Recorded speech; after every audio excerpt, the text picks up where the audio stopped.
Bismillahirrahmanirrahim. In this lecture, we are going to discuss about the law of demand. Law of demand पढ़ने से पहले हमें कुछ तीन टर्म्स हैं जिनका पता होना बहुत ज़रूरी है कि वो क्या होती हैं। एंड्स एंड्स क्या होती हैं, हम जैसे अपने पिछले लेक्चर में भी ये बात डिस्कस कर चुके हैं कि एंड्स क्या होती हैं, नीड्स और वांट्स। ठीक है, नीड्स, वांट्स और डिज़ायर्स, इनमें डिफरेंस हमें पता होना लाजमी है। नीड्स वो चीज़ें होती हैं जिनके बगैर हमारी लाइफ जो है वो इम्पॉसिबल है, मतलब हमारी लाइफ हम सरवाइव नहीं कर सकते। ठीक है, हमारी ज़िंदगी की बेसिक चीज़ें हैं, वो बेसिक नेसेसिटीज़ ऑफ लाइफ्स होती हैं जिनको हम कहते हैं नीड्स। वांट्स वो हैं जो नीड से बेहतर, मतलब नीड से कुछ बेटर चीज़ें हैं जो हमें चाहिए होती हैं, जो हमारी ज़रूरी, मतलब ज़िंदगी गुजारने के लिए ज़रूरी तो नहीं होती, लेकिन इंसान की ख्वाहिश है ना कि वो बेहतर चीज़ें चाहता है। तो नीड से बेटर चीज़ें जो है हमारी वांट्स होती हैं। और डिज़ायर्स जो हैं हमारी, वो बहुत ज़्यादा होती हैं, मतलब जो हम चाह रहे होते हैं, हमारी ख्वाहिशें, तो वो ना ख़त्म होने वाली होती हैं। तो मतलब जैसे हम बेस्ट चीज़ की ख्वाहिश करते थे, हमें बेस्ट चीज़ चाहिए, ये चीज़ें जो है ये डिज़ायर्स हैं। तो एंड्स में हमारे पास क्या आती हैं, नीड्स और हमारी वांट्स। मीन्स क्या होती हैं, वो लिमिटेड रिसोर्सेज जो प्रेजेंट होते हैं। लाइक अगर हम बात करें मनी की, तो मनी एक लिमिटेड रिसोर्स है, हमारे पास एक स्पेसिफिक अमाउंट में मनी प्रेजेंट है। और नीड्स और वांट्स हमें डिसाइड करना है कि भाई हमें कौन सी चीज़ पहले लेनी है और कौन सी बाद में, किसको हम डिले कर सकते हैं। स्कार्स का क्या मतलब होता है, लिमिटेड चीज़ हो। ठीक है, लेकिन लिमिटेड तो है, लेकिन क्या है, अल्टरनेट यूज़ भी हो सकता है उसका। Limited but have alternate uses. अब हम आते हैं अपने टॉपिक की तरफ, जो है लॉ ऑफ डिमांड। तो लॉ ऑफ डिमांड क्या कहता है कि वो बताता है कि डिमांड मतलब कि कोई भी हमारे पास प्रोडक्ट है, उसकी डिमांड कितनी होगी। ठीक है, तो डिमांड जो है वो डिसाइड करते हैं कंज्यूमर्स, जो भी कंज्यूम कर रहे होते हैं वो चीज़ें, वो गुड्स जो आप बना रहे हैं। तो डिमांड कौन डिसाइड करे, कंज्यूमर्स, मतलब कि जितने ज़्यादा कंज्यूमर्स उसको ख़रीद रहे होंगे उसकी डिमांड उतनी ज़्यादा बढ़ रही होगी। ठीक है, और कंज्यूमर जिस चीज़ को नहीं ख़रीद रहे उसकी डिमांड कम हो रही है। ठीक है, इन हम कह सकते हैं ना इन शॉर्ट ये चीज़। तो क्या है कि it is defined as the relationship between price of goods and the quantity demanded at each price. अब देखें, हमने क्या कहा कि लॉ ऑफ डिमांड जो है उसको हम ऐसे कह सकते हैं कि ये रिलेशनशिप है प्राइस का, गुड्स की प्राइस का, और quantity demanded at each price. अब देखें, कोई एक चीज़ है, मार्केट में एक चीज़ आई है, उसके प्राइस बहुत ज़्यादा है। ठीक है, तो बहुत कम लोग उसको अफोर्ड कर सकेंगे, लोग कम खरीदेंगे। और मार्केट में उसी तरह की एक अल्टरनेटिव चीज़ आई है जिसकी प्राइस कम है, तो लोग उसको ज़्यादा खरीदेंगे। For example if we talk about to soft drinks, for example Coke and Sprite. ठीक है, तो फ़र्ज़ करें कोक और स्प्राइट जो है ये एक दूसरे के अल्टरनेट हो सकते हैं। फ़र्ज़ करें अगर एकदम कोक की प्राइस एकदम बहुत ज़्यादा हाई हो जाए, तो लोगों के पास एक अल्टरनेट है कि वो स्प्राइट लेना स्टार्ट कर देंगे। ठीक है, तो मतलब कि लोग ऐसी चीज़ को कम प्रेफर करते हैं जिसकी प्राइस बहुत ज़्यादा हाई हो। तो मतलब ऐसी चीज़ें हैं जिनके जिनका अल्टरनेट प्रेजेंट हो मार्केट में, मतलब ऐसी गुड्स जिनका अल्टरनेट प्रेजेंट हो, जैसे कोक, स्प्राइट। ठीक है, उसके अलावा भी बहुत सारे ब्रांड्स हैं, अब तो बहुत सारे ब्रांड्स आ गए हैं, तो हर चीज़ कंपटीशन में प्रेजेंट है। रिलेटिव अल्टरनेट एक दूसरे के बहुत सारे हैं प्रेजेंट।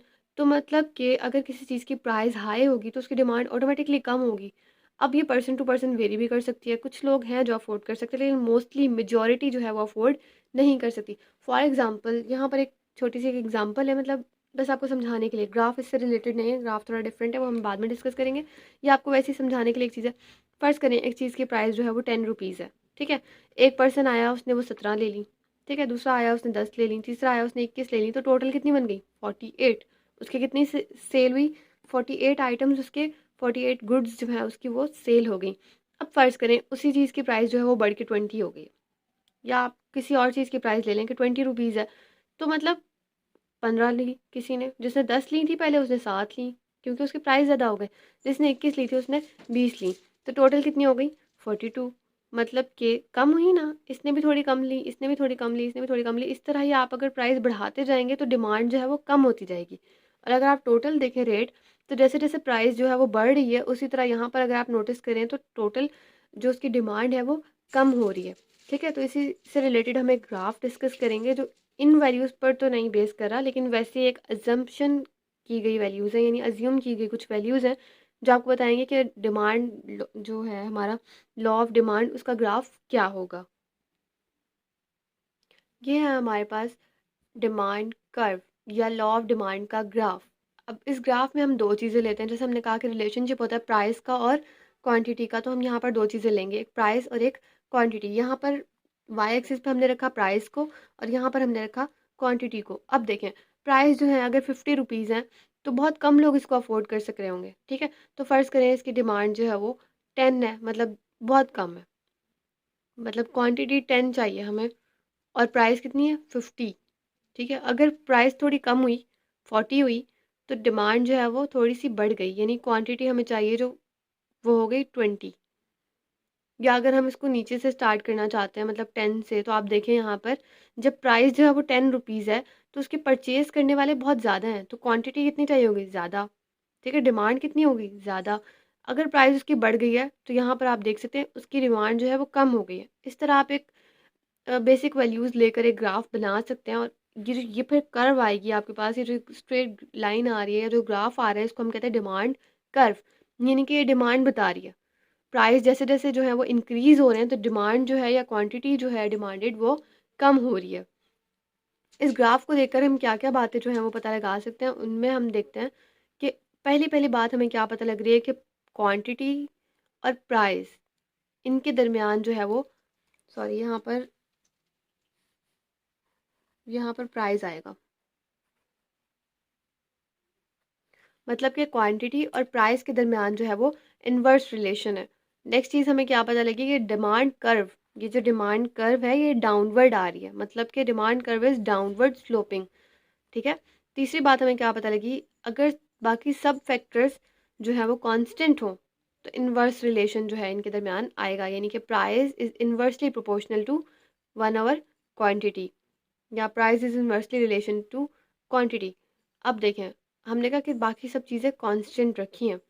दूसरे सर्कमस्टांसेस क्या हो सकते हैं, विलिंग टू परचेज, यानी कि फ़र्ज़ करें प्राइस इंक्रीज़ हो रही है, अब हमारी कोई बेसिक नेसेसिटी की कोई चीज़ है जिसके बगैर हम ज़िंदगी नहीं गुजार सकते। फॉर एग्जांपल आटा हो गया, चीनी हो गया, ये हमारी बेसिक चीज़ें हैं जिनके बगैर हम ज़िंदगी नहीं गुजार सकते या बहुत मुश्किल है गुजारा करना। तो ऐसी चीज़ों के प्राइस अगर बढ़ेंगे, ज़ाहिर है डिमांड कम होगी लेकिन मजबूरन ख़रीदनी पड़ेगी, तो विलिंग टू परचेज़, ठीक है। और फिर नेक्स्ट है पावर टू परचेज, आपके पास पावर है कि आप खरीद सकें, अगर कोई चीज़ महंगी है तो आप खरीद सकते हैं या नहीं, दूसरी आप चाहते हैं खरीदना या नहीं। तो ये दो चीज़ें जो मतलब दूसरे सर्कमस्टांसेस में आ सकती हैं जो डिमांड कर्व पर इफेक्ट डाल सकती है। लेकिन इसके अलावा अगर हम, इसीलिए हम कहते हैं कि अगर हम बाकी सब जो चीज़ें हैं उनको कांस्टेंट रखें तो इन्वर्स रिलेशन आ सकता है। लॉ ऑफ सप्लाई हम दूसरे लेक्चर में डिस्कस करेंगे। होप्स आपको लॉ ऑफ डिमांड समझ आई होगी। Thank you.